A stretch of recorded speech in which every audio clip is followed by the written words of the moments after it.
El planeta Tierra, una masa rocosa en constante cambio, flotando en el espacio. El tiempo y los cataclismos han llegado a mezclar las distintas sustancias que forman la Tierra, dando lugar a un gran número de combinaciones diferentes. La química es el estudio de estas sustancias y la forma en que se combinan. Química, elementos, compuestos y mezclas.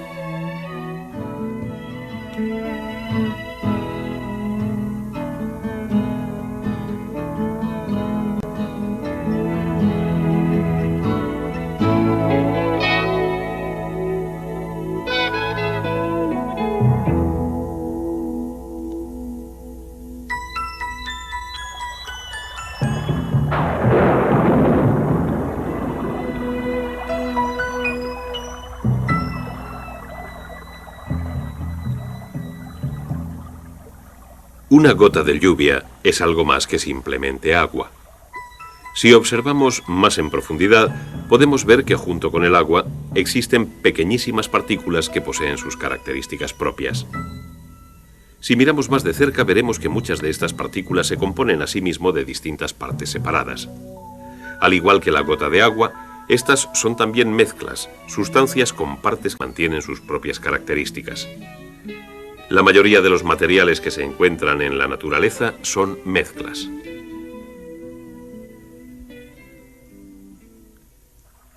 Ahora observemos una pequeña gota de agua, que es una mezcla que encuentra su camino hacia el río, el cual es también una mezcla. El río fluye por las orillas, mezclas de grava y piedra, arena y tierra, materia vegetal y materia animal. Estas mezclas, arrastradas por el continuo fluir del agua, se añaden a la mezcla que es el río. Los seres vivos también forman parte de esta mezcla, interactuando con ella, pero manteniendo todavía sus identidades separadas. El río muestra una característica de las mezclas muy evidente.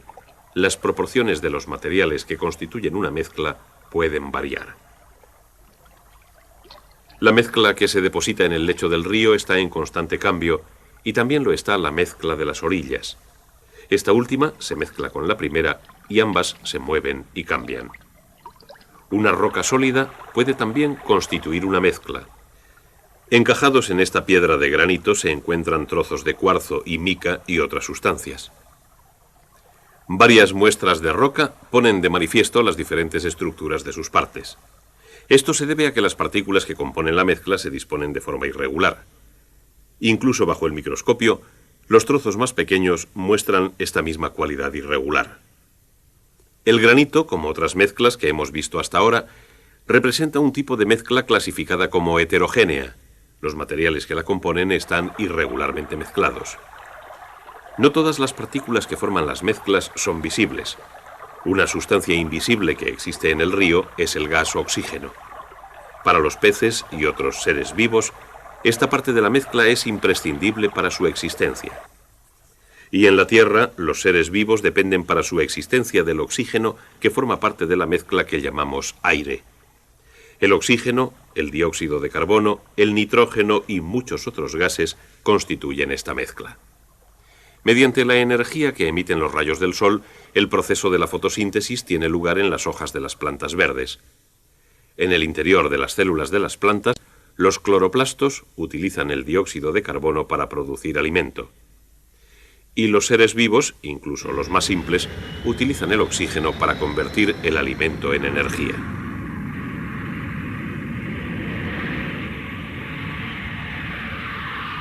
Los seres humanos dependemos del oxígeno para producir la combustión. La combustión hace funcionar los motores, caldea las casas, hace funcionar los procesos industriales y añade sus propios residuos como parte visible de nuestra mezcla atmosférica. El agua también forma parte de esta mezcla atmosférica, visible en forma de nubes, niebla, lluvia o rocío, o invisible como un gas, vapor de agua. La mezcla del río contiene algunas partes tan pequeñas que no se ven y que son parte de la tierra que flota con el río y de las rocas bañadas por este. Con el tiempo, el río vierte su mezcla de sustancias visibles e invisibles en el mar. La salinidad de los océanos es el resultado de las partículas que forman la mezcla demasiado pequeñas para verse a simple vista. Si tomamos una pequeña muestra de agua del mar y dejamos que se evapore, las partículas invisibles que forman parte de la mezcla se unen y forman cristales de sal lo suficientemente grandes como para que puedan verse. Pero cuando los cristales de sal se mezclan con el agua de nuevo, se disuelven. El agua y la sal forman una disolución. Una disolución es una mezcla, pero es diferente del tipo de mezcla que constituye el granito. Las distintas muestras de granito difieren en sus composiciones. El granito es una mezcla heterogénea. Pero en una disolución las partes que la forman están distribuidas por igual. Una disolución es una mezcla homogénea. Todas las muestras de disoluciones contienen la misma distribución y cantidad relativa de materiales. De esta forma, desde una gota de lluvia hasta un gran océano, hemos visto hasta ahora sobre este tema que las mezclas constituyen la mayor parte de la materia de la Tierra. Algunas de las cuales son heterogéneas, con partes desigualmente distribuidas, y otras son homogéneas, con partes igualmente distribuidas. Puesto que las partes de una mezcla mantienen separadas sus identidades, sus propiedades físicas pueden utilizarse para separarlas. La sangre, por ejemplo, es una mezcla de células, plasma y muchas otras sustancias. Un hematólogo podría querer separar solo los hematíes de esta mezcla. Estos son más densos que cualquier otro componente de la sangre, de forma que se puede utilizar esta propiedad física para producir la separación. Lo podemos hacer mediante la centrifugación. La fuerza centrífuga atrae los hematíes más densos de su distribución casi homogénea de la mezcla y los concentra en los extremos de los tubos de ensayo en la centrifugadora. Otra propiedad física que se puede emplear para separar las partes de una mezcla es el punto de ebullición. En la destilación se emplea esta propiedad. Cuando una mezcla contiene una parte que es un líquido, como el agua de mar, podemos entonces simplemente hervir esta parte que se transformará en vapor, y así se recondensará como agua desalinizada. Mientras que solamente una parte de la mezcla de esta agua de mar es un líquido, algunas sustancias como el petróleo crudo son mezclas de varios líquidos. Y la habilidad de los petroquímicos para separar esta mezcla en sus diferentes partes comercialmente importantes es la base de la multibillonaria industria petrolera.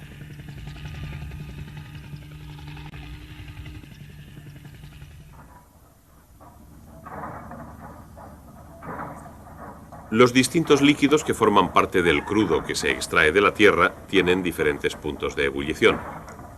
El proceso que utiliza estos diferentes puntos de ebullición para separar las distintas partes del crudo se denomina destilación fraccionada y se lleva a cabo en las refinerías. Este complejo proceso que tiene lugar en una refinería se puede demostrar en un laboratorio de forma más simple. La mezcla de los líquidos que se encuentran en el crudo incluyen gasolina, queroseno y gasoil. Todos ellos constituyen por sí mismos mezclas. El crudo se calienta. Cada una de las distintas mezclas hierve a diferentes temperaturas. En una columna de fraccionamiento se separan las diferentes partes de la mezcla. A medida que el vapor de cada parte alcanza la parte superior de la columna, pasa a través de un condensador y se transforma de nuevo en líquido. La fracción de gasolina se condensa.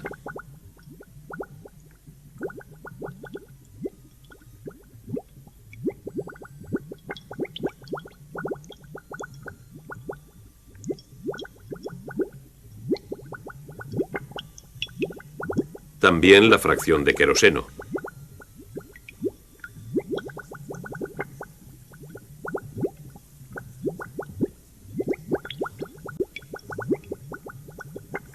Así como la fracción de gasoil.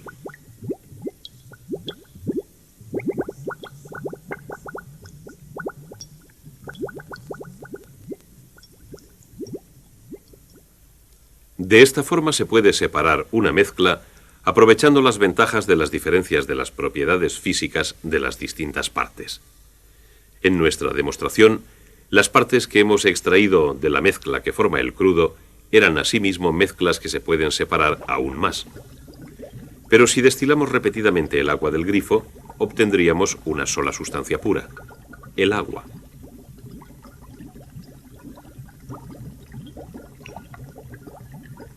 Ahora podemos entender el pequeño diagrama que empezamos a realizar anteriormente. La materia consta parcialmente de mezclas, así como de sustancias puras. No se pueden emplear las propiedades físicas de una sustancia pura para separarla en distintas sustancias. Para separar una sustancia pura como el agua en sus distintas partes se necesitan cambios químicos y no físicos. Una forma de producir un cambio químico es por medio de la electricidad.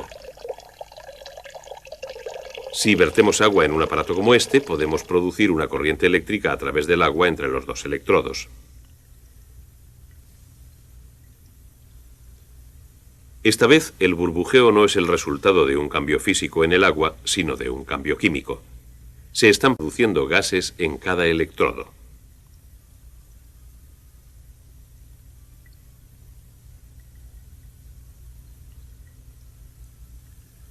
Uno de los gases producidos a partir del agua se quema. El otro gas no se quema, pero soporta la combustión. Por supuesto, lo que estamos demostrando es la electrólisis del agua, la separación del agua en sus dos partes constituyentes, el oxígeno y el hidrógeno. El propósito, demostrar que el agua es un compuesto. Un compuesto es una sustancia pura formada por dos o más partes distintas que no se pueden separar por procedimientos físicos normales en la forma en que lo haría una mezcla. La unidad más pequeña que se encuentra en el compuesto del agua es la molécula. Podríamos representar una agua de esta forma. Estas bolas representan los átomos de hidrógeno que constituyen las dos partes de una molécula, y esta bola representa el único átomo de oxígeno que existe. Si esto es una molécula de agua de lluvia, entonces esto es una molécula de agua de río. Y esta otra, una molécula de agua de mar. Son todas iguales. Agua. Cada molécula con dos átomos de hidrógeno y uno de oxígeno.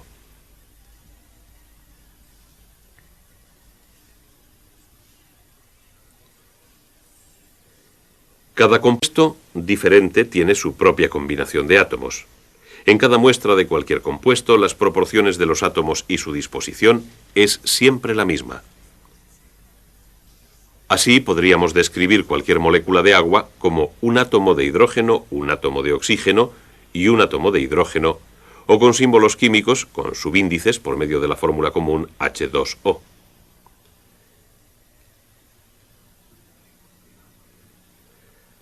Al igual que el agua, todos los compuestos están formados por elementos. El hidrógeno y el oxígeno son elementos, unidades básicas de materia pura que no pueden separarse o transformarse en otros elementos mediante reacciones químicas.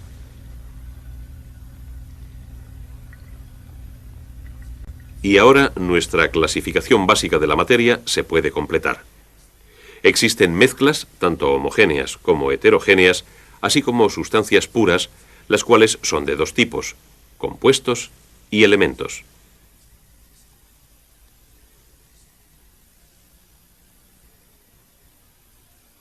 Los elementos constituyen la estructura básica de toda la materia. En la Tierra se producen de forma natural menos de 100 elementos distintos que se encuentran casi siempre en los compuestos y en sus mezclas. Para poder extraer el elemento puro, se requiere normalmente un cambio químico.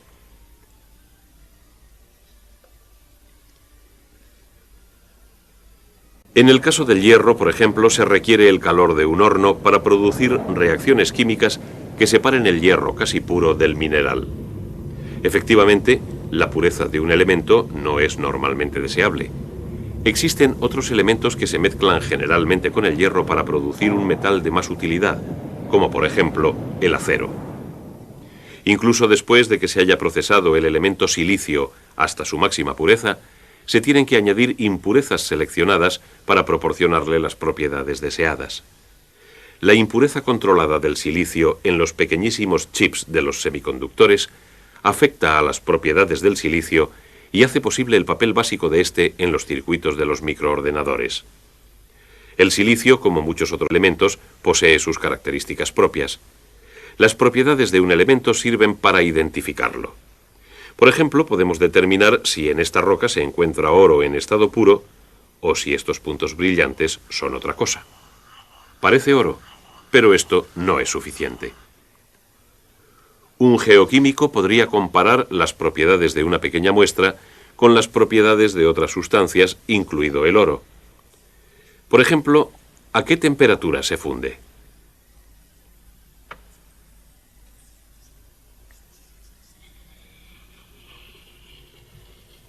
La muestra absorbe gran parte del calor y entonces comienza a derretirse.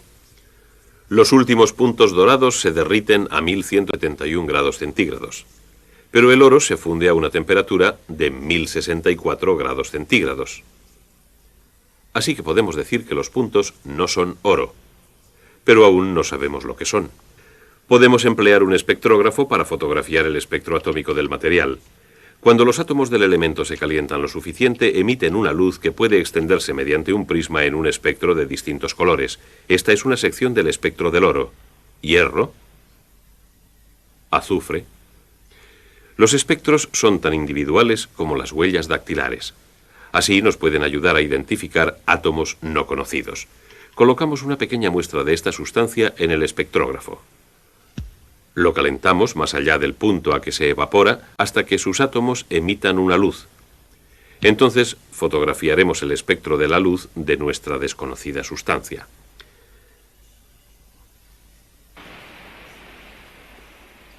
Aquí tenemos una sección de esta fotografía. No concuerda con la misma sección del espectro del oro. Pero ya estábamos casi seguros de que no se trataba de oro. ¿Qué es entonces? Una buena predicción o un proceso de eliminación conduciría a un químico a estos espectros, hierro y azufre. Estos dos elementos juntos concuerdan con nuestra sustancia desconocida, que resulta ser no un elemento, sino un compuesto de hierro, azufre y pirita de hierro, que a veces se denomina oro de tontos. Así pues, aunque los elementos hierro, azufre y oro son muy diferentes en sus propiedades, sus átomos, como los átomos de todos los demás elementos, están constituidos por las mismas partículas subatómicas, protones y neutrones, que solamente se encuentran en un núcleo central, y en los distintos niveles de energía fuera del núcleo, los electrones. Existe una única composición de protones y electrones, más un número variable de neutrones para cada tipo de átomo. Cada estructura atómica forma un elemento en particular. Las similitudes que existen en la ordenación proporcionan a determinados grupos de elementos propiedades semejantes, y las diferencias les proporcionan propiedades diferentes. Por ejemplo, el cobre, al igual que muchos metales, posee un lustre o brillo. También el sodio. El cobre y el sodio comparten esta propiedad con la mayoría de los metales debido a ciertas similitudes en su estructura atómica. Pero el sodio es mucho más blando que el cobre porque la estructura atómica de cada elemento le aporta unas propiedades distintas. Esta es la razón por la que el metal sodio reacciona violentamente con el agua, mientras que el cobre no. ¿Por qué el cobre es resistente a los cambios climatológicos mientras que el hierro se oxida? ¿Y por qué gran parte de los no metales, como el hidrógeno y el oxígeno, son gases? Y así, elementos reaccionan químicamente para formar compuestos como el agua. Los compuestos y los elementos combinados físicamente forman mezclas como el agua de mar y las rocas. Los elementos, los compuestos y las mezclas constituyen todos los materiales de nuestra Tierra, incluso la dinámica mezcla que es la vida.